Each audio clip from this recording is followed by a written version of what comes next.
Bonjour tout le monde et bienvenue sur ma chaîne YouTube. Alors aujourd'hui les amis, on va parler donc de paranormal, mais avant je vais vous demander si vous avez la possibilité, si vous le pouvez, de participer à la cagnotte de Taha. Donc c'est un petit garçon de Casablanca qui a une maladie du foie. Il doit se faire opérer, sa mère est donneur donc, mais l'opération ne peut pas se faire au Maroc, donc il va devoir être transféré vers la Turquie. Le problème c'est que tout ça engendre beaucoup de coûts et la famille n'a pas les moyens. Voilà. Donc si vous pouvez donner 2 euros, 10 euros, tout ce que vous pouvez, faites-le s'il vous plaît. Partagez l'information avec votre famille, vos parents, vos amis. Donc je vais mettre le lien dans la barre d'infos. Un don pour Taha s'il vous plaît. Un don pour une vie. Si on peut au moins sauver une vie parmi tant d'autres, ce serait pas mal. En plus, ce petit garçon n'a que 14 mois. Essayons de faire que sa vie soit beaucoup plus longue. Du coup, on va commencer maintenant la vidéo.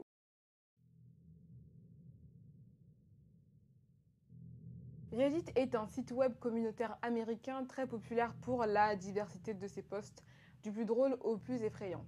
Et justement, le 2 juillet 2014, un utilisateur de Reddit nommé Nathan a posté quelque chose de plutôt effrayant. Il a écrit un post dans lequel il prétendait que sa petite amie décédée continuait à lui envoyer des messages sur Facebook. Donc c'est l'histoire que je vais vous lire aujourd'hui et on se retrouve juste après.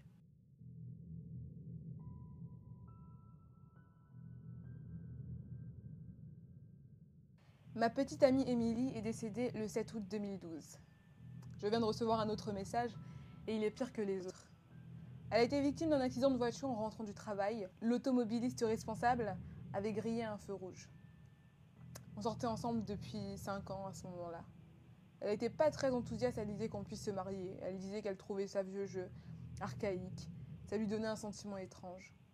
Mais si elle l'avait voulu, je l'aurais épousée au bout de 3 mois. Elle était vibrante, dynamique, le genre de personne qui choisissait action à chaque fois, au jeu action ou vérité. Elle aimait quand on campait, mais elle était aussi une totale technophile. Elle sentait toujours la cannelle. Ceci étant dit, elle n'était pas parfaite. Elle disait souvent des choses du style si je crève avant toi, ne dis pas seulement de bonnes choses à mon sujet, j'ai jamais aimé ça. Tu me rendras pas service en me faisant que des éloges. J'ai beaucoup de défauts et c'est juste une partie de moi comme une autre. C'était ça, M. Le type de musique qu'elle disait aimer et la musique qu'elle aimait vraiment étaient très différentes. Pour elle, l'affection c'était un câlin furtif. Elle avait des doigts de pied très longs, comme un chimpanzé. Je sais que c'est sans intérêt, mais je me sens pas de vous raconter cette histoire sans que vous ayez une idée de sa façon d'être. M était déjà morte depuis 13 mois quand elle m'a envoyé le premier message. Le 4 septembre 2013, 15h31, Émilie. Hello. 15h31, Nathan. Qui est-ce?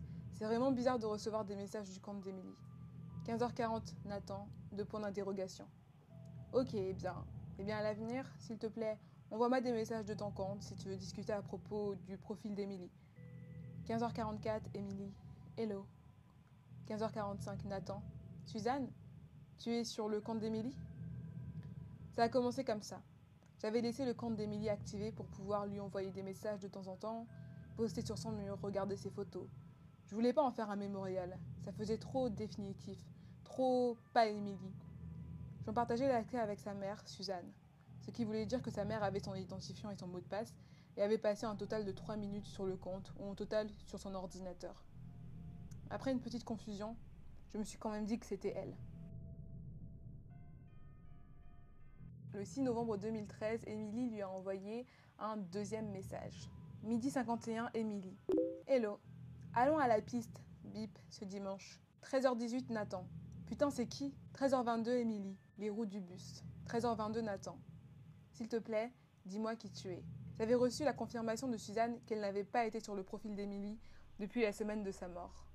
Elle me connaissait beaucoup de gens. Du coup, j'ai pensé que c'était un de ses amis mordus de technologie qui essayait de se foutre de moi de la pire des manières possibles.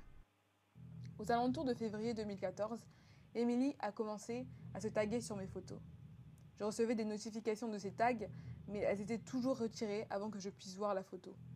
La première fois que j'ai pu en choper une, j'ai eu l'impression que quelqu'un venait de me frapper dans l'estomac. Elle se taguait dans des espaces où elle aurait possiblement été si elle était toujours en vie. Des endroits où elle se trouvait souvent, quand elle était en vie. J'ai 2 captures d'écran de 2 de ces photos, d'avril et de juin. Ce sont les seules que j'ai pu voir avant que l'identification ne soit retirée. Donc elles sortent un peu de la période que je suis en train de raconter. Après que ça ait commencé, je suis devenue peu à peu insomniaque. J'étais trop énervée pour dormir. Elles se taguaient dans des photos au hasard toutes les 2 semaines. Les amis qui l'ont remarqué pensaient à un bug malsain. Et j'ai appris récemment que certains s'en étaient rendus compte, mais ne m'en avaient pas parlé du tout. D'autres m'ont retiré de leur liste d'amis. Là tout de suite, vous vous demandez sûrement pourquoi j'ai pas supprimé mon profil Facebook. Je regrette presque de ne pas l'avoir fait. Je l'ai regretté pendant un moment. Mais les jours où j'avais pas envie de sortir, c'était bien d'avoir des amis avec qui parler. C'était sympa de pouvoir visiter le profil d'Émilie quand le petit point vert n'était pas présent près de son nom. J'étais déjà solitaire quand M était en vie, et sa mort m'a transformée en quelque chose d'assez similaire à un ermite. Facebook et MMOs étaient mes seuls liens avec un semblant de vie sociale. 15 mars 2014. Nathan, pourquoi tu fais ça? Pourquoi tu n'arrêtes pas de la taguer? Le 15 mars 2014, j'ai envoyé un message à celui que je pensais être le hacker du compte d'Émilie. Le 25 mars, j'ai reçu une réponse. 13h52, Émilie. Hello. 14h27, Émilie. Hello, hello. 14h38, Émilie. Hello. 14h46, Nathan. C'est honnêtement dévastateur. Je sais pas pourquoi tu t'amuses à faire ça. 14h50, Émilie. OMG, des bougies senteur cannelle. 14h50, Nathan. Va en enfer. 14h54, Émilie. Pourquoi tu fais ça? Ce n'est qu'après quelques mois, en parcourant ces conversations, que j'ai réalisé qu'elle recyclait mes mots. Ma réponse semble un peu médiocre ici. En fait, je lui fournissais intentionnellement des appâts émotionnels. Par exemple, c'est honnêtement dévastateur, pour que la personne garde de l'intérêt dans son petit jeu. Je travaillais dans l'hypothèse que le genre de personne à faire ça était le genre de personne qui se réjouissait du malheur des autres. Je me renseignais sur des forums technologiques essayant de trouver un moyen pour démasquer cette personne, contact son Facebook, et j'avais besoin qu'il continue à me parler pour réunir les preuves. J'avais même changé le mot de passe et différents paramètres de sécurité plusieurs fois. Le 16 avril 2014, j'ai reçu cela. Midi 17, Émilie. On devrait faire notre propre son. Jésus, Marie-Joseph, Samantha. Nope, différent. Aucune chance de passer. Aucune chance de passer. Combien? Porte du côté du garage. Côté. Je. Aucune chance de passer. 29 avril 2014. Midi 37, Émilie. Haricots sur toast. Je sais pas, j'ai juste dit. Demanda Nathan. Nathan. Nathan. Nathan. Midi 47, Nathan. Je ne sais pas ce qui se passe, je ne sais pas pourquoi tu continues à faire ça. S'il te plaît, arrête. Midi 48, Émilie. S'il te plaît, arrête. Je ne sais pas ce qui se passe. Je n'avais découvert aucun élément qui aurait pu me permettre de comprendre la situation. Facebook m'avait donné les lieux desquels les messages avaient été envoyés, mais tous ceux envoyés après sa mort provenaient d'endroits que je connais. Ma maison, mon travail, la maison de sa mère, etc. Ma réponse à son message sur Facebook était plutôt modérée. En fait, You Ask Nathan, que j'ai traduit par Demande à Nathan, était une blague entre nous, trop bête pour mériter une explication. Mais la voir le dire était vraiment perturbant. Ma réaction dans la vraie vie a été beaucoup plus vive. Ces derniers messages avaient commencé à me faire peur, mais j'avais refusé de le reconnaître jusqu'à ce moment-là. 8 mai 2014, je n'ai même pas de mots pour ça. 13h07, Émilie. Je, 12, 15. 13h22, Émilie. Mon pull est dans le sèche-linge et il fait vraiment froid dehors. Vraiment froid dehors. Froid, froid. Nathan, s'il te plaît, arrête. Froid, glacé. Je ne sais pas ce qui se passe. Glacé était le premier mot original qu'elle avait dit. Ça m'a donné des cauchemars à n'en plus finir.